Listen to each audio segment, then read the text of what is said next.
BJP এখন কি করছে? বিজেপি বলছে রেড রোডে নামাজ বন্ধ আর রেড রোডে যোগা হবে। বিজেপির দিলীপ ঘোষ, আচ্ছা আজকে তো মন্ত্রী হয়েছেন, আপনি তো আর বিরোধী দলনেতা নন, আপনি তো শুধু বিজেপির নেতা নন। জিজ্ঞেস করছে যে আপনি নামাজ বন্ধ করে যোগা করছেন, এটাকে আপনি কিভাবে মানুষের সামনে বলবেন?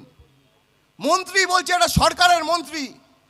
মন্ত্রী শুধু বিজেপির মন্ত্রী নয়, মন্ত্রী পশ্চিমবাংলার সকল নাগরিকের মন্ত্রী, হিন্দুর মন্ত্রী, মুসলমানের মন্ত্রী, খ্রিস্টানের মন্ত্রী, শিখের মন্ত্রী।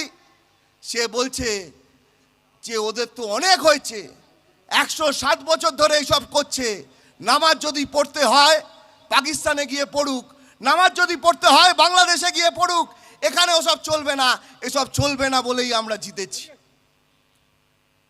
একটা মন্ত্রীর ভাষ্য, এই ভাষ্য শুনতে চাই আমরা? সংবিধানকে সামনে নিয়ে শপথ নিয়ে মন্ত্রী হয়েছেন, সংবিধান এ কথার অনুমোদন দেয়?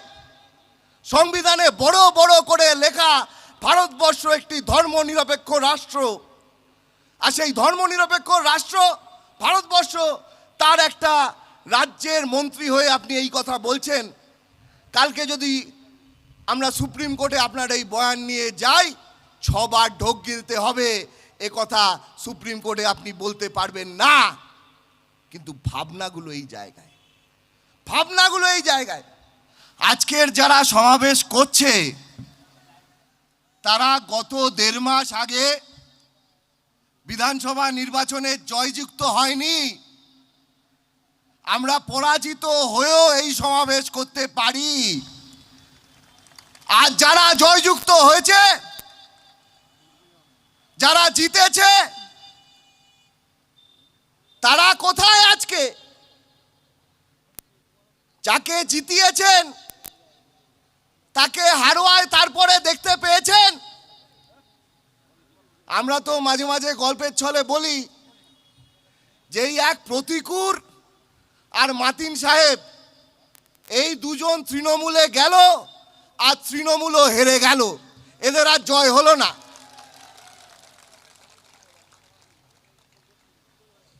দেখুন, 80টা বিধানসভায় জেতা তৃণমূল কংগ্রেস আজকে খুঁজে পাওয়া যাচ্ছে না। রোজই ভালো তৃণমূল খারাপ তৃণমূল হচ্ছে। তৃণমূলের থেকে এখন ভালো তৃণমূলের সংখ্যা বেড়ে গেছে। আমরা যেটা বলতে চাই যে পশ্চিমবাংলায় এই বিধানসভা নির্বাচন, যারা তৃণমূলকে ভোট দিয়েছিলেন, যে মানুষ, সে মানুষ ভোট দিয়েছিলেন বিজেপিকে আটকাবে বলে, তৃণমূলকে ভালোবেসে নয়। তাহলে আজকে যখন বিজেপি সরকারে, সেই মানুষগুলোর কথা বলবার কথা তৃণমূল কংগ্রেসের। তৃণমূল কংগ্রেস কি বলছে তাদের কথা?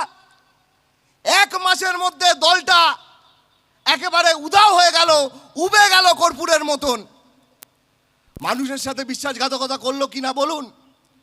যারা তৃণমূল কংগ্রেসকে ভোট দিয়েছিল তাদের সঙ্গেও তৃণমূল কংগ্রেস বিশ্বাসঘাতকতা করেছে।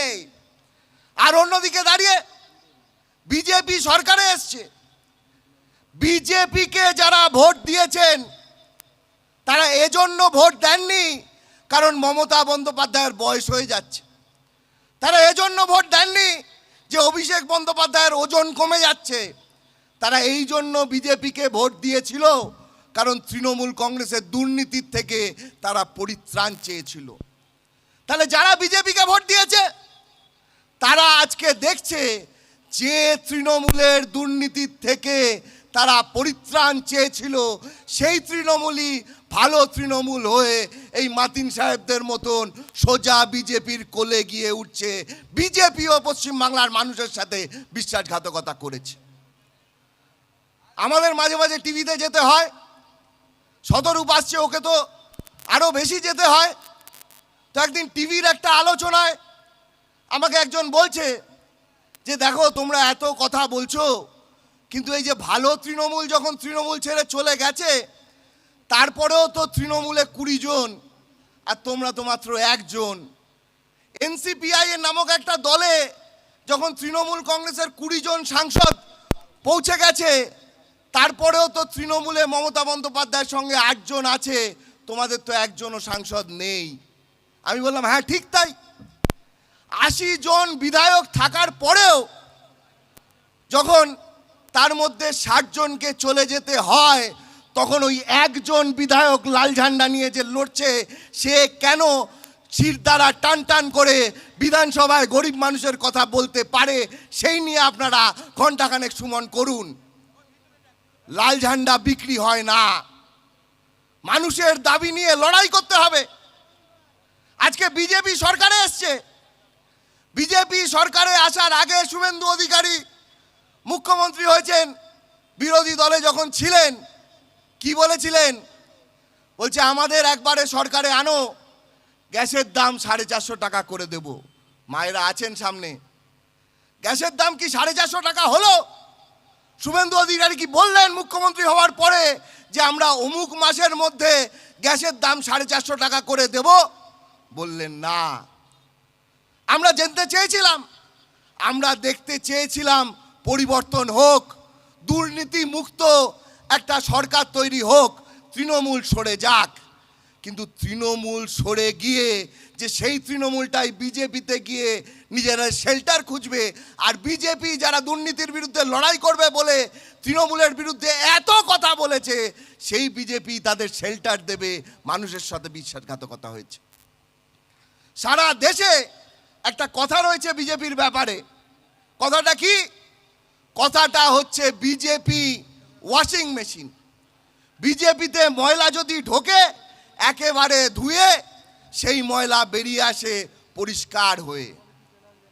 আমাদের পশ্চিমবাংলায় বিজেপি শুধু ওয়াশিং মেশিন নয়, আমাদের পশ্চিমবাংলায় বিজেপি এখন ভ্যাকিউম ক্লিনার হয়েছে। কারণ তৃণমূলের যত ময়লা, যত কাদা, যত আবর্জনা ভ্যাকিউম ক্লিনার যেভাবে সেগুলোকে শুষে নেয়, ঠিক একইভাবে বিজেপি এদেরকে শুষে নিচ্ছে। আচ্ছা, আমাদের সামনে সমস্যাগুলো কি? আমাদের বিস্তীর্ণ কৃষি অঞ্চল, এবার বৃষ্টি কম হবে, কৃষকদের সংকট, সরকারের ভাবনা কি? কোনো ভাবনা নেই। আমাদের এই যে হাড়োয়ার হাসপাতাল, 1 বছর আগে আমাদের এখানে আসতে হয়েছিল যুব ফেডারেশনের পক্ষ থেকে। হাসপাতালের ভেতরে একজন নাবালিকাকে ধর্ষণ করেছিল হাসপাতালেরই কন্ট্রাকচুয়াল স্টাফ। সরকারি হাসপাতাল, সরকারি চিকিৎসা ব্যবস্থার কি অবস্থা? তাহলে আমরা দেখতে চাই যে সরকারি হাসপাতালগুলো ভালো হোক। কোথায় হচ্ছে ভালো? মানুষের মধ্যে বিভাজন করো, বিভাজন আর বিভাজন। 15 বছর চাকরি নেই, 27,000 চাকরি প্রার্থীর চাকরি বাতিল হয়েছে তৃণমূলের দুর্নীতির কারণে। সরকারে আসবার পরে মুখ্যমন্ত্রীকে জিজ্ঞেস করছে যে নতুন করে চাকরি দিন।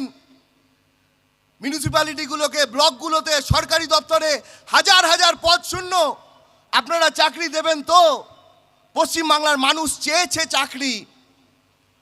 মুখ্যমন্ত্রী এখন বলছেন যে নতুন করে যদি চাকরি দিতে হয়, তাহলে যারা চাকরি করছে তাদেরও মাইনে দেওয়া যাবে না। তাহলে আপনাদের কি করতে আনা হলো? তৃণমূল চোর বুঝলাম, আপনারা কি করতে চান? 1.5 মাস হলো বিজেপি সরকারের। কুরবানি নিয়ে নাটক একটা সরকারের কাজ নয়। কে কিভাবে ধর্মকে, বিশ্বাসকে প্রয়োগ করবে সেটা তাদের ব্যাপার। আজকের দিনে দাঁড়িয়ে শুধু বিভাজনের রাজনীতি হচ্ছে। আমরা তাই বলতে চাই যে যেভাবে এত বছর পরে আমাদের এই পার্টি অফিসগুলো আমরা পুনরুদ্ধার করলাম, আমরা সাজিয়ে গুছিয়ে নতুন করে এখান থেকে পার্টির কাজ আমরা পরিচালন করব, ডিওয়াইএফআই এর কাজ আমরা পরিচালন করব, ঠিক একইভাবে এই লড়াইয়ের মেজাজ পশ্চিমবাংলা জুড়ে ছড়িয়ে যাচ্ছে। গরিব মানুষ, হকার, তাদের উপরে আক্রমণ নামছে। আচ্ছা, যদি রেল লাইনের পাশে 4 জন হকারকে যদি না তোলে, সরকার চলবে না? আমরা বলতে চাই খুব পরিষ্কারভাবে যে বিজেপি এমন একটা রাজনৈতিক দল যে রাজনৈতিক দল ঘোষিতভাবে সংখ্যালঘুদের বিরোধিতা করে আর অঘোষিতভাবেই রাজনৈতিক দল গরিব মানুষের বিরোধিতা করে। এই যে যাদবপুর থেকে শুরু করে বিভিন্ন স্টেশনে হকারদের উচ্ছেদ করা হচ্ছে, তাদের দোকান ভাঙা হচ্ছে। সেই হকার উচ্ছেদের সময় কি শুধু মুসলমানদের দোকান ভাঙা হচ্ছে? ছবি আসছে আমাদের সোশ্যাল মিডিয়ায়, ছবিতে আমরা দেখছি যে একটা দোকান, সেই দোকান ভেঙে গুড়িয়ে গেছে। গুড়িয়ে যাওয়ার পরে একটা মা কালীর ছবি নিয়ে সেই হকার বসে আছে, দু চোখে জল। তাহলে যখন ভাঙে, বিজেপি যখন ভাঙে, বড় লোকদের স্বার্থ নিয়ে যখন দোকানদার, গরিব দোকানদারদের দোকান ভাঙে, তখন হিন্দু মুসলমান বিভাজন করে না, তারা বড় লোকদের হয়ে সেই ভাঙার কাজ করে। এই যে রেল লাইনগুলো, এই যে রেল স্টেশনগুলো উন্মুক্ত হচ্ছে, হকার মুক্ত হচ্ছে বিজেপির ভাষায়। হকার মুক্ত হওয়ার পরে কি সেই স্টেশনগুলো ফাঁকা থাকবে? আমরা লিখে দিতে পারি, আমরা সাদা কাগজে লিখে দিতে পারি যে আগামী 6 মাসের মধ্যে ওই প্রত্যেকটি দোকানে, প্রত্যেকটি স্টেশনে নতুন করে দোকান বসবে। আর সেই দোকানগুলো কোনোটা গরিব মানুষের দ্বারা পরিচালিত দোকান হবে না, প্রত্যেকটা ফ্র্যাঞ্চাইজি মডেলের দোকান হবে। যে দোকানের চাটা 5 টাকায় খেতেন আপনার হাড়োয়া রোড স্টেশনে, যে দোকানে আপনি চাটা 5 টাকায় খেতেন কাকড়া মির্জাপুর স্টেশনে, ঠিক একই স্টেশনে সেই চাটা 25 টাকা 30 টাকায় খেতে হবে। বিজেপির বিকশিত ভারত, বিজেপির উন্নততর ভারতের পরিকল্পনা মানেই এইটা। তাই আমরা বলতে চাই যে লড়াই বিধানসভায় শেষ হয়নি। 2026-এর বিধানসভার পর থেকে আমাদের লড়াই নতুন করে শুরু হয়েছে। যে সুযোগ আমরা পেয়েছি সেই সুযোগকে 2 হাতে ধরতে হবে। এই যে দেখছেন না, পাড়ায় পাড়ায় তৃণমূলের ছোট ছোট নেতাদের কোমরে দড়ি বেঁধে ঘোরাচ্ছে, তৃণমূলের নেতাদের দড়ি বেঁধে ঘোরাচ্ছে। আমরা খুশি হচ্ছি, সাধারণ মানুষ খুশি হচ্ছে। কিন্তু আমি বলছি যে যদি পুলিশ ওদেরকে না ধরতো, সাধারণ মানুষ ওই লোকগুলোকে, ওই চোরগুলোকে কোমরে দড়ি বেঁধে ঘোরাতো। এর জন্য কোনো বাড়তি পয়েন্ট, কোনো বাড়তি ক্রেডিট বিজেপির নেই। কিন্তু কদিন পরে এই সব চোর কোনো না কোনোভাবে বিজেপির শেল্টারে চলে যাবে। আর তখন যখন বিজেপির বিরোধিতা করবার মানে ওরা বলবে দেশের বিরোধিতা করা, যখন বিজেপির বিরোধিতা করবার মানে বলবে দেশদ্রোহিতা করা, তখন দেখবেন আমাদেরকেও, আর হয়তো কোমরে দড়ি বেঁধে ঘোরাতে পারবে না, কিন্তু আমাদের পেছনেও পুলিশ এইভাবে লালাবে। মানুষের গণতান্ত্রিক অধিকার খর্ব করায় বিজেপির পিএইচডি আছে। যদি তৃণমূলের দ্বারা পরিচালিত পঞ্চায়েত ভোট দেখে আপনারা শিহরিয়ে ওঠেন, হাড়োয়ায় আমরা জানি যে প্রচুর গুন্ডামি করেছে, পলাশদারা আছে, ত্রিপুরাও বিজেপি আছে, বামপন্থী সরকারকে সরিয়ে বিজেপি এসছিল। এখানে যেরকম তৃণমূলকে সরিয়ে এলো, ত্রিপুরায় বামপন্থীদের সরিয়ে এসছিল। 97% সিট ত্রিপুরার পঞ্চায়েত নির্বাচনে বিনা প্রতিদ্বন্দ্বিতায় বিজেপি জিতেছিল। এই রকম গণতন্ত্র বিরোধী একটা শক্তি বিজেপি। তাই আমরা বলতে চাই যে আগামী দিনের লড়াই, সে লড়াই গণতন্ত্র রক্ষার লড়াই। আগামী দিনের লড়াই ভারতবর্ষের সংবিধান, যে সংবিধান সকল ধর্মকে সমান অধিকার ভারতবর্ষে দিয়েছে, সেই সংবিধান রক্ষা করবার লড়াই। আর এই লড়াইতে আজকের থেকে আমাদের দিশা হবে পশ্চিমবাংলার মাটিতে, হাড়োয়ার মাটিতে আমাদের লাল ঝান্ডাকে আরো আরো আরো উঁচুতে তুলে ধরা। এবং এই লাল ঝান্ডা, এই একমাত্র লাল ঝান্ডা পারে গরিব মানুষের স্বার্থকে রক্ষা করা। কংগ্রেস গণতন্ত্রের পক্ষে রয়েছে, বিজেপির বিরুদ্ধে লড়াইতে আমরা চাই সকল শক্তিকে এক জায়গায় নিয়ে আসা। কিন্তু সাবধান বাণী আমরা দিতে চাই, তৃণমূলের জালি মাল যদি কংগ্রেসেও যায়, তাহলে কংগ্রেসকেও কিন্তু পশ্চিমবাংলার মানুষের সামনে এসে জবাব দিতে হবে যে যে লোকগুলোকে পশ্চিমবাংলার মানুষ প্রত্যাখ্যান করেছে চুরি করবার জন্য, তাদেরকে কেন তারা পশ্চিমবাংলার মাটিতে নতুন করে রিহ্যাবিলিটেশন দিচ্ছে। তাই আজকের দিনে দাঁড়িয়ে এ লড়াই আমাদের লড়ে যেতে হবে। নতুন করে পশ্চিমবাংলার মাটিতে গরিব মানুষের সরকার প্রতিষ্ঠা করবার লড়াই হাড়োয়ার মাটিতে আজ থেকেই শুরু।